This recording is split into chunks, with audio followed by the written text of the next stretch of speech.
May I? Yes, please. Thank you, Your Honor. Sir, could you please introduce yourself to the jury? Hello, my name is Daniel Whitley, W-H-I-T-L-E-Y. I'm a paramedic with the Canton Fire Department. I've been a paramedic and firefighter there since March of 2006. Before you became a paramedic firefighter with the Canton Fire Department, did you work anywhere else related to that field?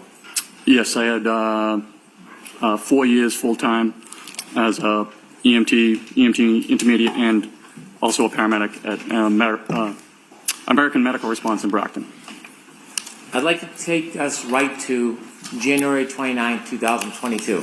Yes. Do you remember that day? Yes. Were you working? Yes. What was your role that day? I was a field training officer working on the ambulance with my partner, Jason Becker. Mr. Becker? Correct.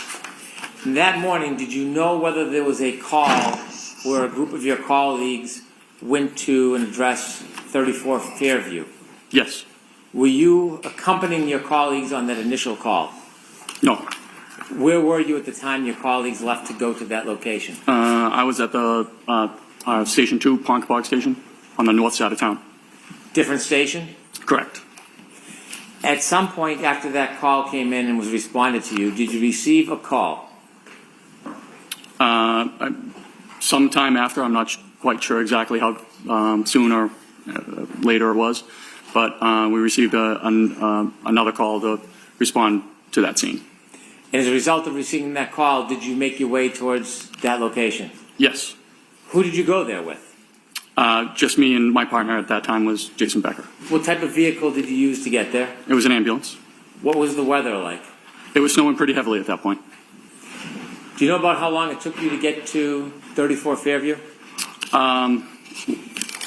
Not exactly, but definitely longer than usual. It should have been an 8-minute drive. I'm guessing 10 to 12 minutes. You could refer to my partner's report for exacts. When you got there, what did you see?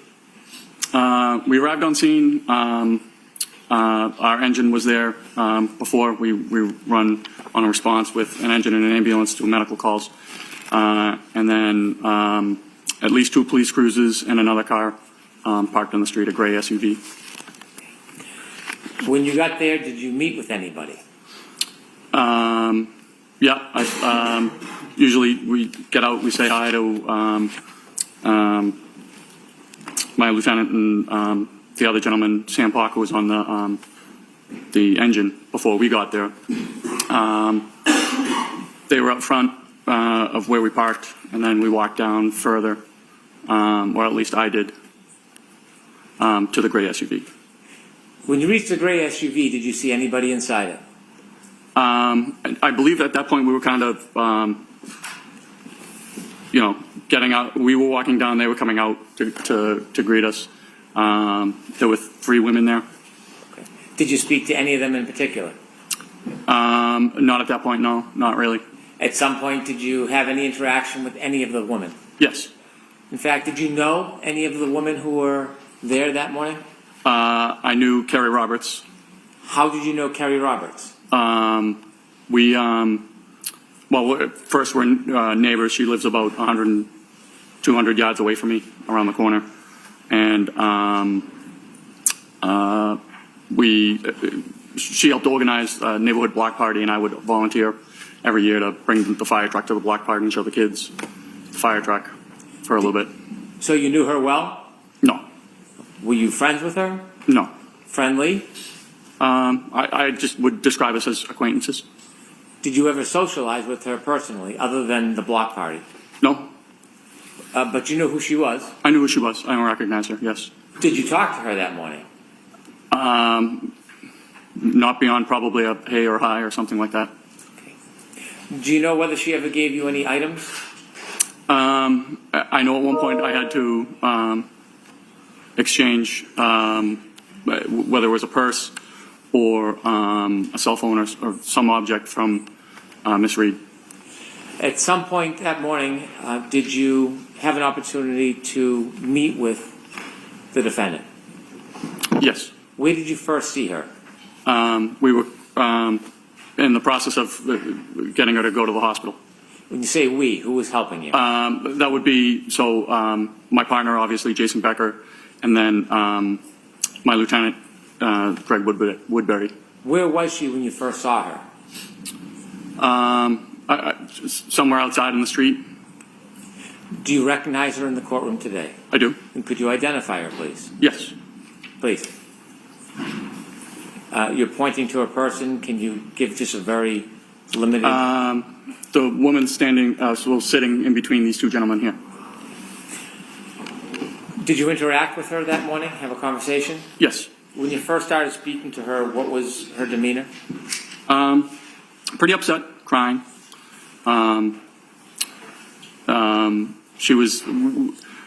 We had a Section 12 in hand, which is a medical order or a police order to be taken to the hospital for a psychological evaluation.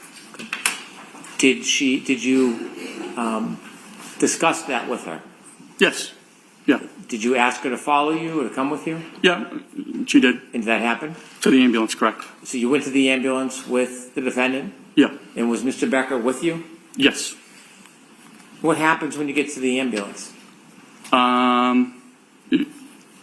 So it was snowing, and it was more to kind of just get everybody into a nice, warmer location where it wasn't snowing or windy or anything like that. And we would discussing that we have a Section 12 that states we have, regardless of if you want to go, we have to take you to the hospital. She was arguing that she really didn't need to go to the hospital, and we were trying to convince her to go to the hospital because once the Section 12 is written, it doesn't matter what the patient says, we have to get them there one way or the other, whether it's cooperatively restrained or chemically restrained with sedatives or anything. It's not a voluntary order? It is not a voluntary order. Inevitably, did the defendant agree to go with you to the hospital? Yes. When you were going to return to the hospital, was the defendant placed in the back of the ambulance where a patient would be? Correct. So how we operate for anybody that's a Section 12 or anybody that is under the influence of anything, we always operate with two people in the back of the ambulance. So myself and my partner, Jason Becker, were back there. And then we had to take somebody from the engine company and have them drive to the hospital, and that was Sam Park. Sam Bach? Park, P-O-C-H. Thank you. Before you left, before you started to drive away from Fairview, were you having any conversations with the defendant? Yes. Can you share with the jury what those conversations were about? So we were talking. She was upset. She kept asking if there was any chance her husband could be alive, and even sitting outside in the snow with no coat on for many hours. Did she indicate what many hours meant? How many? No. How often did she raise the issue of whether or not or how long he could be out for? I'd say at least 3 to 4, maybe more. Part of your job is to care for patients? Correct, yes. Was part of your job to try to get them to the location safely? Yes. And sometimes you treat patients with physical injuries, don't you? Oftentimes it is physical injuries, yes. Are you trained when you're trying to transport somebody on how to interact with them? Yes. Well, sometimes if they're upset, in this instance, she kept asking if there was any chance that he could be alive, and that we really didn't know what was the patient that Ambulance 1 took. We really didn't know what his condition was, and but figuring that it was a hypothermia type case, being the conditions outside, we were trying to give her hope that there is a saying in the medical field: you're not dead until you're warm and dead. And I was basically, there's stories of children falling through ice and falling into rivers and being underwater for multiple hours and coming out, being resuscitated and having no neurological deficits. So I was telling her those stories just kind of to say, look, let's be sure we'll get to the hospital. We'll find out more there. Just trying to give her any sort of hope that her husband would be alive. Can you describe her demeanor when she was in the back of the ambulance with you during your interactions with her? She would go from pretty upset, crying. One instance where she kept saying, I can't take care of these kids. I can't take care of these kids. They're not my kids, and they're not his kids. And at that point, I understood who Ambulance 1 had taken, because John was pretty well known in the town for taking on the care of his niece and nephew. So I said, listen, it's okay. It looks like you have a very strong support system.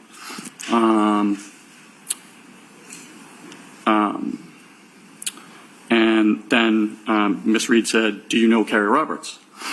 And she had been crying, and she picked her head up and said, do you know Carrie Roberts?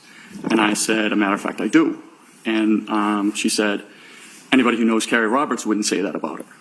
And I said, well, she did come to out at early in the morning to look for your husband in a blizzard. And she just rolled her eyes and put her head back down. And I thought it was just bizarre. Objection. Move to strike. I'll strike that last sentence. Would you describe her demeanor as even through that ride? No.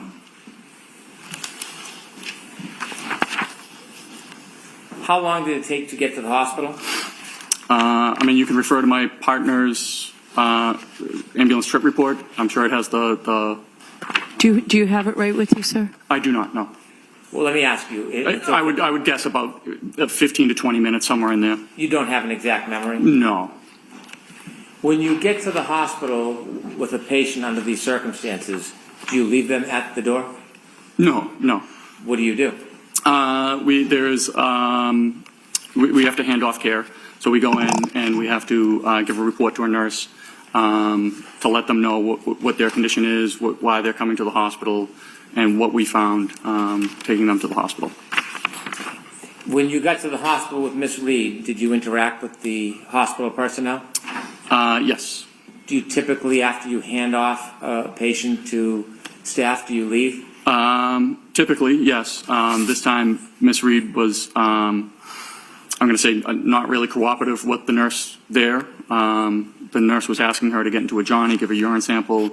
She was not cooperative. The nurse tried to work with her, had an ER tech go and ask the doctor if she had to get into a Johnny. She came back. She said, yes, she's a patient. She has to do all the normal stuff. We really didn't feel comfortable actually leaving the general area. I don't know if it was just shift change or what, but security wasn't there. And with her demeanor, we just didn't feel comfortable leaving the nurse by herself with Miss Reed. You said that there was some difficult times. Was there some difficulty about the defendant accepting wearing a Johnny? Yes, she was refusing to get into the Johnny, and the nurse kept saying, well, you got to get into this Johnny. The nurse did try to work with her and you know, asked the doc if... Objection. I'll allow that. And so the ER doc, the ER tech had to come back and say, yes, she has to get into the Johnny. And at that point, she did. She you know, seemed to have calmed down and was getting into the Johnny. Security personnel had shown up, and we felt comfortable being able to kind of leave the nurse and the tech on their own. Before security came, was there difficulty in her providing a urine sample? Objection. Do you know the answer to that?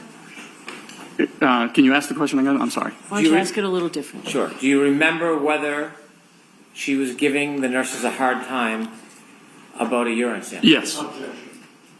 So break that down, Mr. Brennan. The objection is sustained. You said that she was giving nurses a hard time.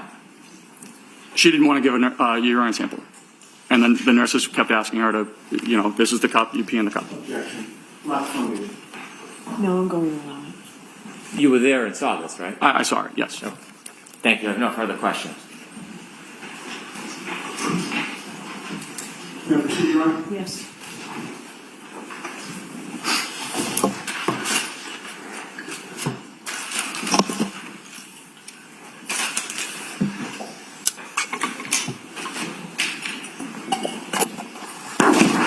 Good afternoon, sir.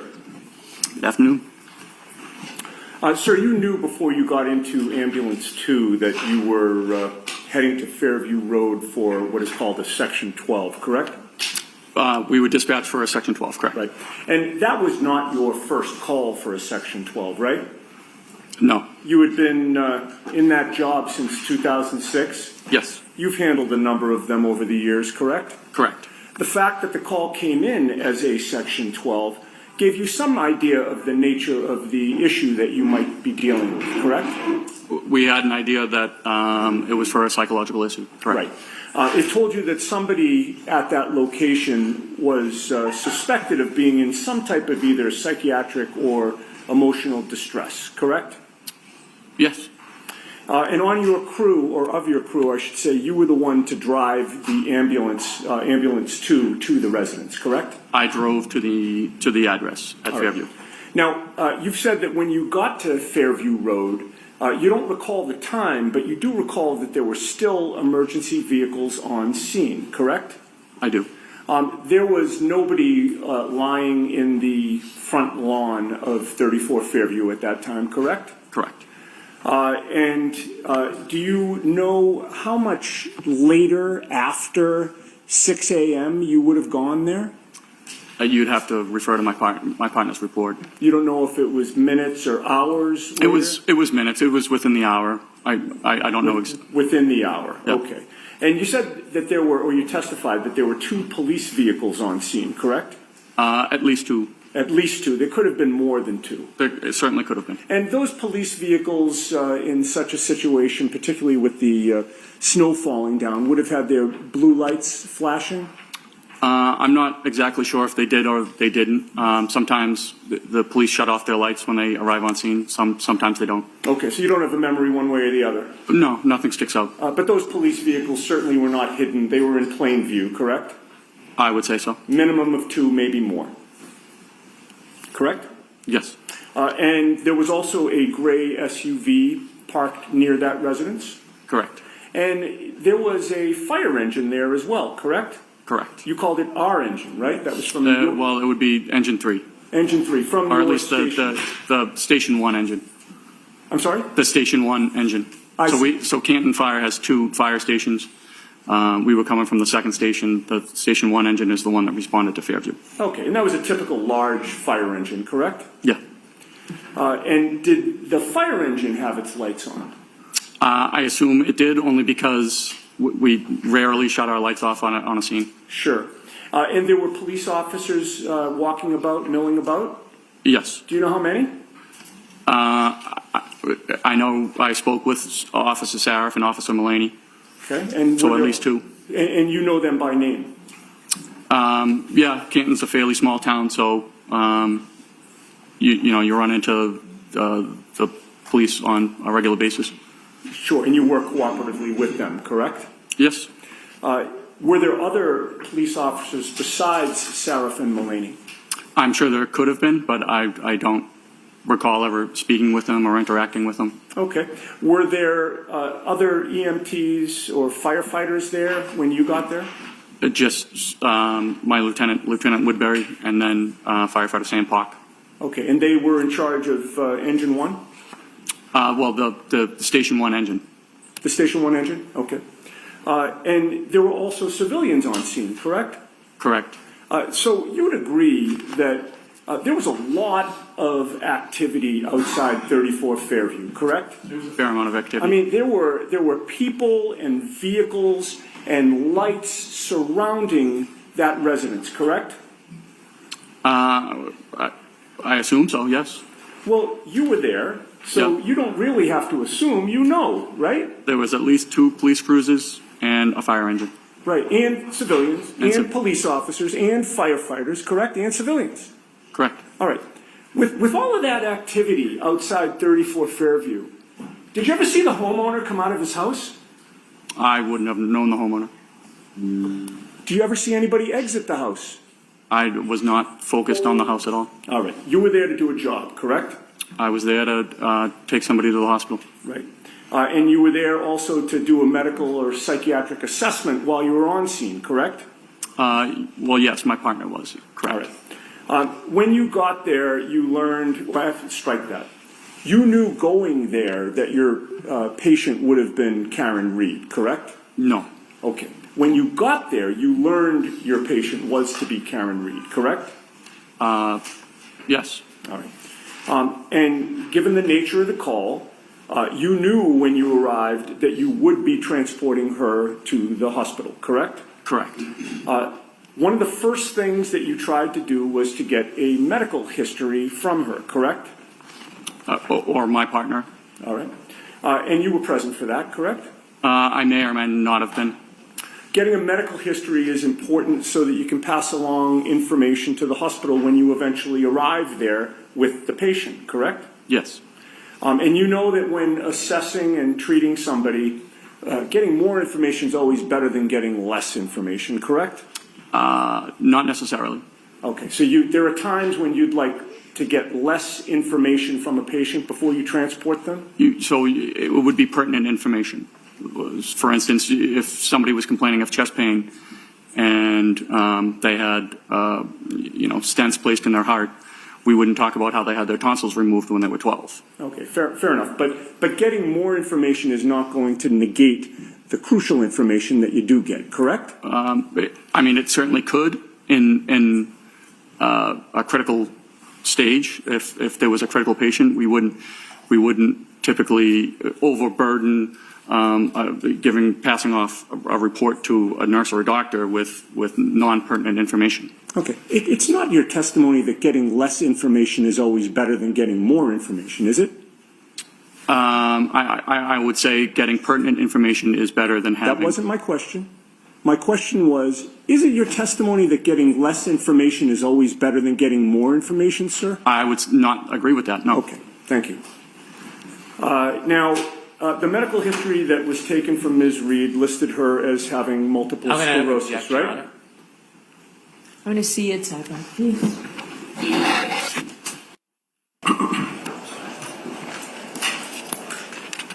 Thank you. Sir, the medical testimony, history that your partner and you took from Ms. Reed listed that she suffered from multiple sclerosis, correct? Correct. And you know that that's a chronic disease of the central nervous system? It's my understanding. And what does chronic mean?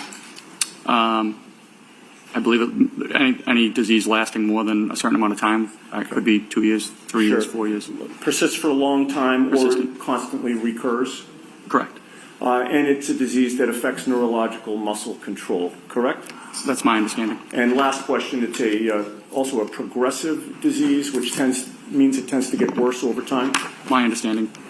All right. Now, when you first interacted with Karen Reed after you got to 34 Fairview and encountered that whole scene, it was clear to you that a major focus for her was whether John O'Keefe was alive or dead, correct? Correct. Bless you.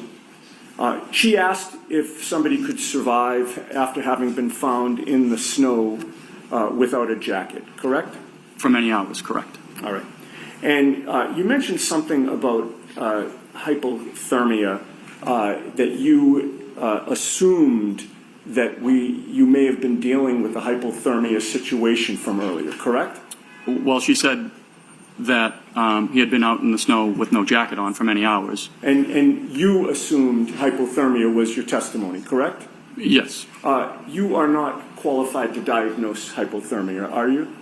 I'm not a doctor. Okay. And you don't know if your assumption about hypothermia was correct or incorrect, correct? Is my assumption correct? My question is that as you testify here today, after having dropped off Karen Reed at the hospital for that Section 12, you don't know if the assumption that you made that you were dealing with the hypothermia situation was correct or not. Is that right? Well, they were certainly working on him at the hospital as a hypothermia patient.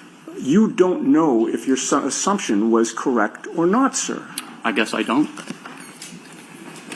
And you told her, in fact, that you could not speak to that, correct? I'm sorry, to what? In terms of how long somebody could survive outside, correct? I couldn't speak to his condition is basically what I was trying to say to her. All right. But she still persisted in asking you over and over if he was alive or dead, correct? Correct. She wouldn't let that go. Is that fair to say? Correct. And that was despite your not being able to give her an answer, correct? Again, we were just trying to sort of give her any hope. Right. Okay. So she kept asking it, and you were trying to give her hope that he could still be alive, correct? Correct. All right. Now, today you claimed that her demeanor had changed when you mentioned Kerry Roberts, correct? Correct.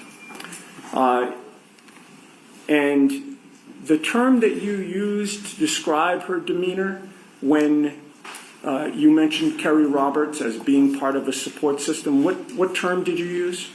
I'm sorry.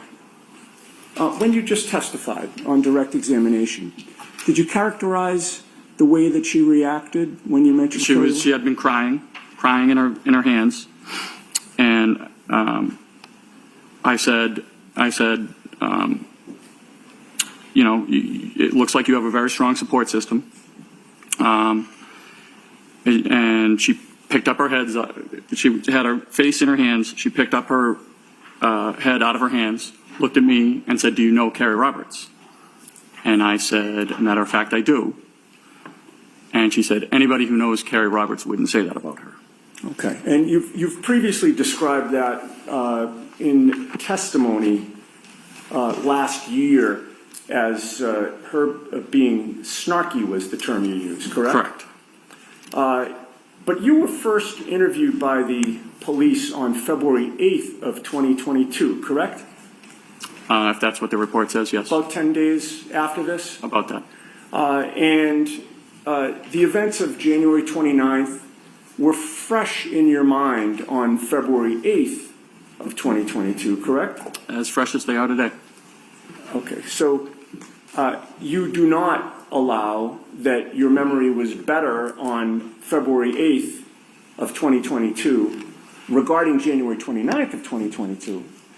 It wasn't better on February 8th than it is today, is your testimony. I would feel it's just as good. Okay. Your memory does not get better over time, correct? For this case, it seemed to stick out to me. Okay, so are you testifying that your memory gets better over time? No, but that would be crazy, wouldn't it? Correct. In that February 8th, 2022 interview, you were asked about Kerry Roberts, right?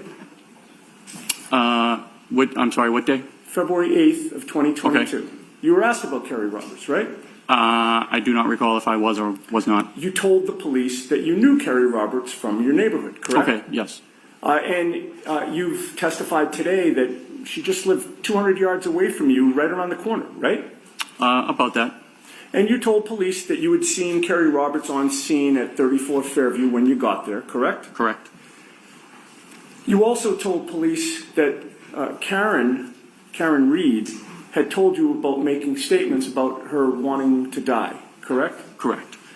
But on February 8th of 2022, just 10 days after these events, you never mentioned to the police during that interview that Karen was snarky in any way, correct? I don't know if I did or I didn't. I don't know if it would be in their report.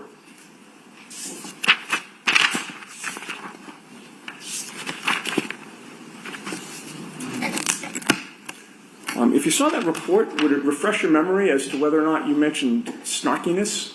I don't think I mentioned snarkiness that day, no. Okay. All right, well, that answers my question. Okay.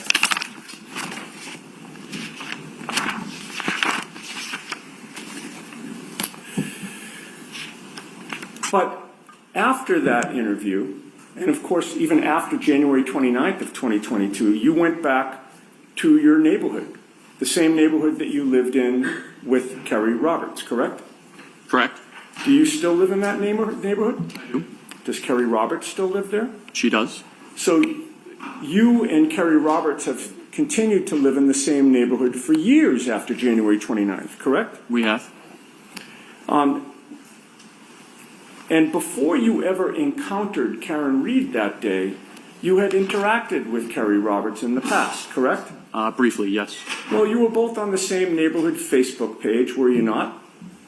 Yes, that's why I volunteered to bring the fire truck to the Right. block So party. one time she had posted on that neighborhood Facebook page that she wanted to have a fire truck at the neighborhood block party, correct? Correct. And that's when you replied and volunteered that you would bring the fire truck to that block party as she requested, correct? Correct. And you also worked with Kerry Roberts on the Ponkapog Civic Association, did you not? I did not know. She worked on the board prior to my arrival on the board. So you both worked on the same board, but just at different times? Different times, correct. All right. We had, I think you had touched on this earlier, in addition to knowing Kerry Roberts, having been with the Canton Fire Department since 2006, there have been many times when you've worked in conjunction with the police, correct? Correct. And in addition to the two police officers that you mentioned having seen at 34 Fairview on January 29th, that being Seraph and Merlaney, you know many other officers at the Canton police station. I do. And as you say, Canton's a small town, correct? Relatively. People know each other, correct? Correct. You also knew former state trooper Michael Proctor before you arrived at 34 Fairview, correct? I did. Michael Proctor actually was 2 years ahead of you in school, was he not? He was. And you learned at some point that your school classmate, Michael Proctor, was the lead investigator into the death of John O'Keefe, this case, correct? Yes. And in fact, when you spoke to the police in February of 2022, Michael Proctor was one of the troopers to interview you, correct? Correct. You did not go to school with Karen Reed, right? No, not to my knowledge. You didn't help coordinate neighborhood block parties with Karen Reed, right? Nope. You were not in a civic association that Karen Reed belonged to at any point, correct? Nope. She was a stranger to you on January 29th, 2022, correct? She was a patient of mine, yes. Well, as far as you knew, she was an outsider to Canton, correct? I did not know that. You didn't live in the same neighborhood with her? I'm not sure if we did or did not. You had no personal contact with her either before or after January 29th of 2022, correct? No. All right. Now, as a result of your having gone to the scene, there's a patient care record that is generated, correct? Correct. All right. And on this issue of the snarkiness and the demonstration that you just did, there's a contemporaneous report of your team's observations from January 29th, right? Are you referring to my partner's run report? Yeah, the patient care report. Yes. All right. And that patient care report is dated January 29th of 2022 and is timed at 9:03 and 34 seconds a.m. Does that sound right? Sounds about right. All right. And that 9:03:34, from your knowledge of how patient care reports are generated, would that be the time that you arrived on scene or the time that the report is written? I mean, I would have to see what time, the exact time you're referring to, but it could be the time the call is closed, or it could be the time you finish the report.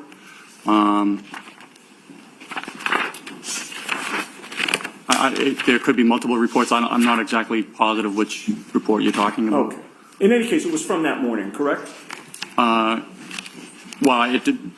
I assume so. I mean, there was only one morning that you went to 34 Fairview. Well, no, but there could be two reports. So the engine has to write a report and the ambulance has to write a report. But they're both about that morning, correct? Correct. All right. Now, there are boxes to fill out on the patient care record, correct? Correct. One of the boxes is primary impression. Yes. What does primary impression mean? That is just what we believe the patient's not complaint is, but what we believe the patient is suffering from. Okay. And that is listed on the patient care record for Karen Reed as a behavioral/psychiatric episode, correct? Yeah, so that's a box we check for just about any Section 12. Sure. And of course, that mentions nothing about snarkiness, correct? No, that is my partner's report. Okay. There's also a box for secondary impression, correct? Correct. What is secondary impression? That might be like just a secondary complaint most of the time. A lot of the times, patients don't have a secondary complaint. Okay, but in this case, it's listed as anxiety/emotional upset, correct? Yes. All right. And again, that mentions nothing about snarkiness, correct? That's my partner's report, yes.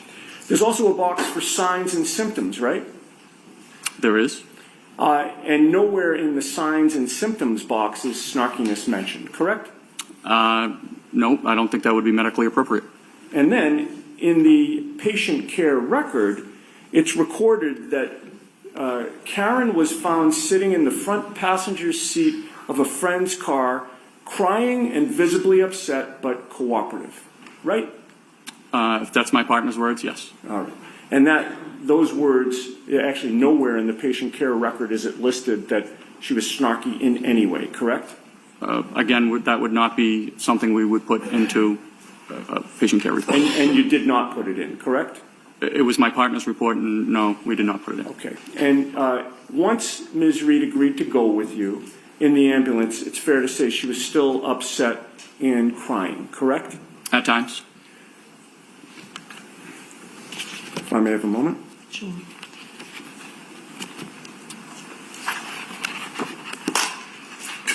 Actually, if I can just get my glasses so that I can see. Thank you.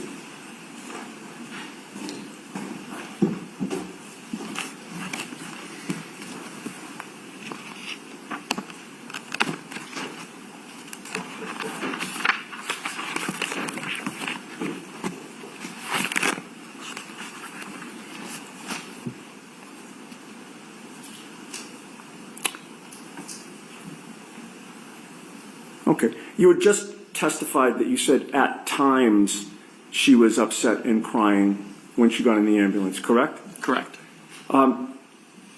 You testified on April 21st of 2022 before the grand jury, did you not? I did. And that was 3 months after the events that you're testifying about today? Roughly. And your memory back then was fresh, was it not? Yes.